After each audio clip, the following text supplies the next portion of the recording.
In the last lesson on the Dan Dao, we learned a preliminary exercise for a move coming out of Ying's Dan Dao form.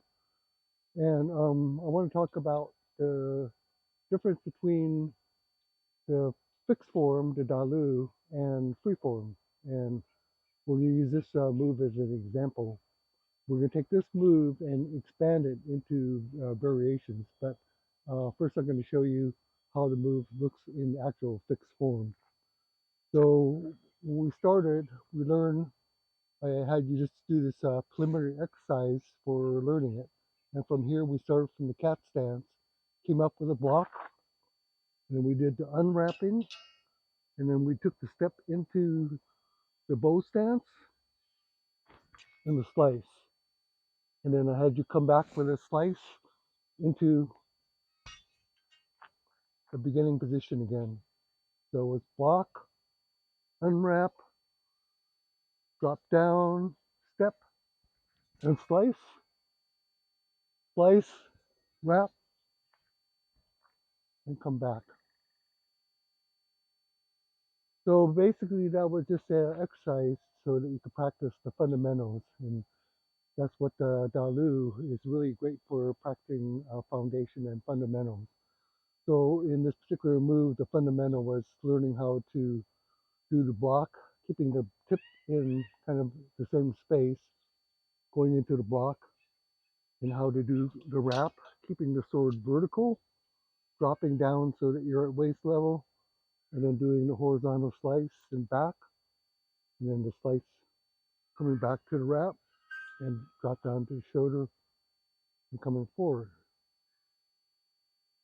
So in the Dalu, this movement is presented in basically two variations. And so the first one looks like this. So in actual Dalu, instead of coming just to vertical like this, you're going to do a crane stance and block, unwrap, and then the slice. And then as I showed you at the end of the video, the next move is a block down and then in here. So in Master Guo's Dan Dao form, that's the first variation. The second variation comes later on. I'll do it in the way that it's presented here. Again, it's going to be block to the knee as you come up to the crane stance, and then dropping down into the falling stance. And it doesn't come back to this position, but that's just the initial move. Looks like block, and then the slice. I do it in this direction too. So this goes up into the crane and knee block, step, like that.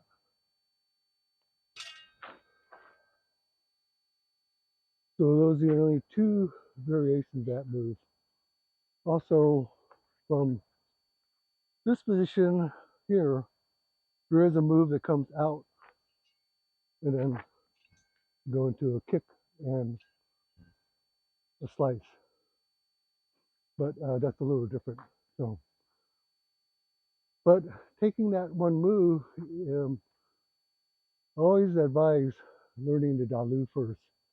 And especially on this channel, since I'm trying to preserve Master Ying's forms for future generations, I teach the Dalu to preserve the forms. And so if I'm teaching the movement within the fixed form, the Dalu, that's the way it should be taught and practiced.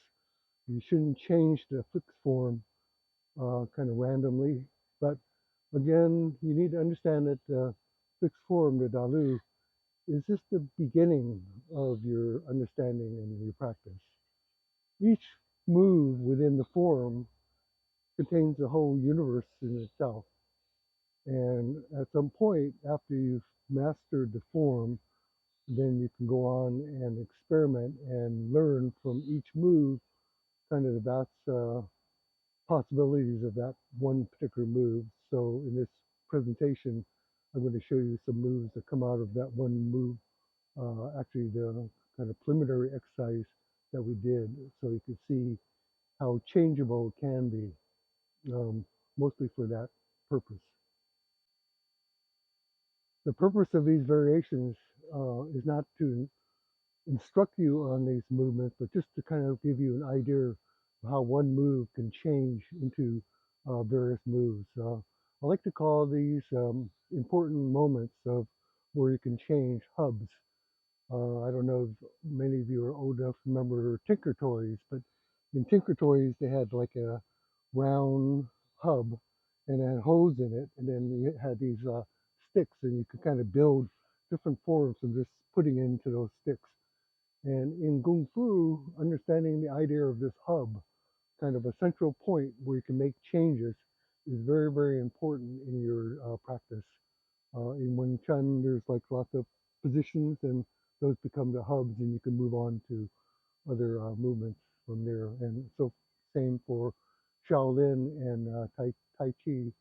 There's certain moments or hubs that you can kind of go from one move to another.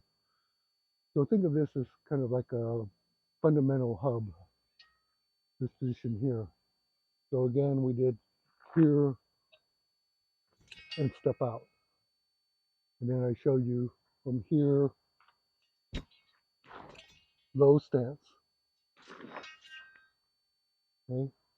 From here, I'm just going to do this a couple times on each move. From here, basically, you can just step forward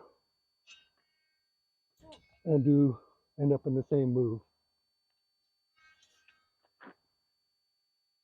Okay, from here, then just step forward as you do the wrap. Stop. Okay, and this one, I'm going to do a knee block on the opposite side and come back. Again, from here, it's a block to the right knee.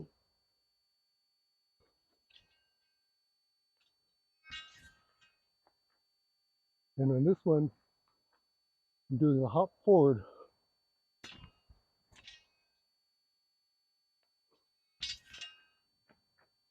Okay, so we don't necessarily have to do the slice back. Just take that move here, because again, that can change to other things as well.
So I hope by this presentation you can understand that the fixed form, the Dalu, is just the beginning of your basic knowledge and understanding.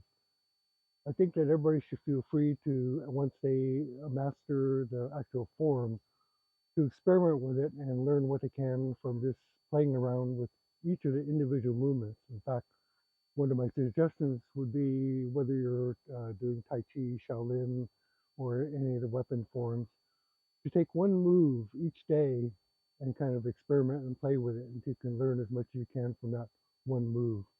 Again, my feeling is the form is just a combination of individual moves linked together. And again, it's so important to stress that the sequence of the moves is not really that um, fixed, that critical.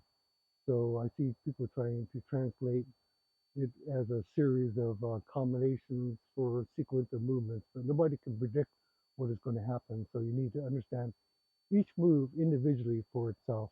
And in this presentation, we're doing exactly that, taking one preliminary move and then using it to show how many variations you can get out of that. So you kind of opens your mind to understand that it's just the beginning of a universe of understanding for that particular move.